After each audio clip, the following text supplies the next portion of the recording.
Hello and welcome back to another exciting episode. We hope you enjoy it. Oh, don't forget, if you can please subscribe and share, because we really like to see those subscription numbers go up, and we appreciate all those people who have subscribed in the past. So thank you very much. Now without further ado, on with the video.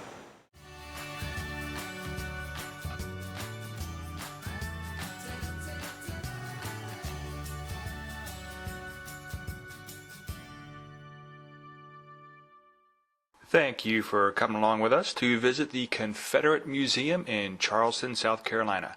As you can see, the place is handicapped accessible by some elevators. The museum is open Tuesday through Saturday, closed holidays. It's from 11 a.m. to about 3:30 p.m., weather permitting.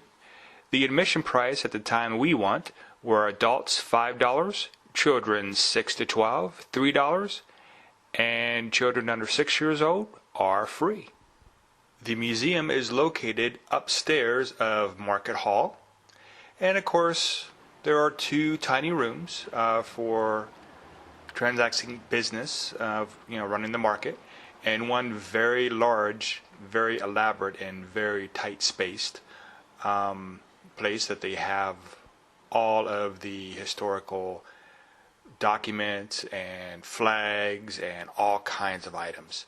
It is really impressive, and it tells it from the Confederate point of view, which is also very interesting. In 1894, the Charleston chapter of the Daughters of the Confederacy was founded. They immediately began to collect relics, and the collection began to grow quite quickly.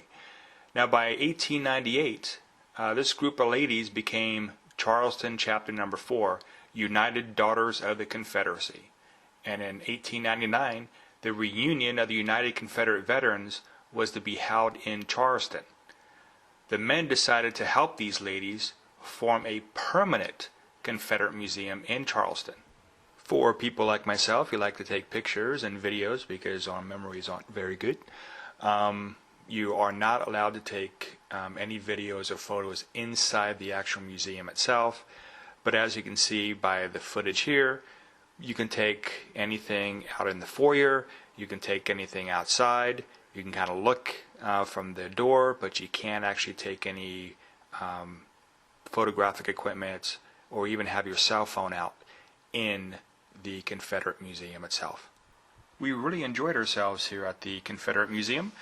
If you're ever in Charleston, South Carolina, I highly suggest you go in and at least take a look. It really is worth your while, and the cost is very, very cheap. Well, here's something you don't normally see every day. Now going back downstairs and entering underneath where the museum is the Charleston City Market. The original site of this building was occupied by the Masonic Hall, which was completely destroyed by fire in 1831. Now Market Hall was built on that same site in 1841, and it may look familiar because it's a copy of the Temple of the Wingless Victory in Athens, Greece. Now money flowed fairly freely during the 1840s in Charleston, and of course materials for this new building were brought by water from as far away as New York, Connecticut, and even Italy. Now its original purpose was to be the head building or front entrance to the 6 blocks of roofed market space that attached to Market Hall. Now this was a farmer's market where fruits, vegetables, meats, and fish were sold. The market actually has day market hours and night market hours. Now the day market is open Monday through Sunday from 9:30 a.m. to 6 p.m., closed Christmas. And the night market hours are Thursday, Friday, Saturday, and the second Sunday from 6:30 p.m. to 10:30 p.m. Now in June, July, and August, they're open like the third Thursday. So a little bit less June, July, and August. But the day markets and the night markets are incredible. This modern market not just sells goods like the meats and the fruits and the vegetables, but they also have little boutiques. They have places you can go to get souvenirs, and it really is very interesting. They even have some stuff that you probably won't find anywhere else. Now, this market is huge. You are going to have to walk a long way. What you see here is I had to speed up the time lapse 4 times the normal time just to show you just how far this thing is. It is long. Now, I did buy a couple things here, but it was just exciting just to see this old building and how they renovated it in 2011. It is air conditioned, which is quite nice when you're visiting in the summer.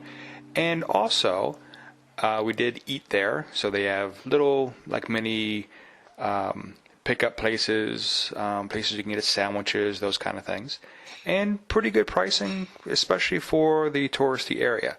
So if you're ever in the area, I highly advise you come into the market and take a visit.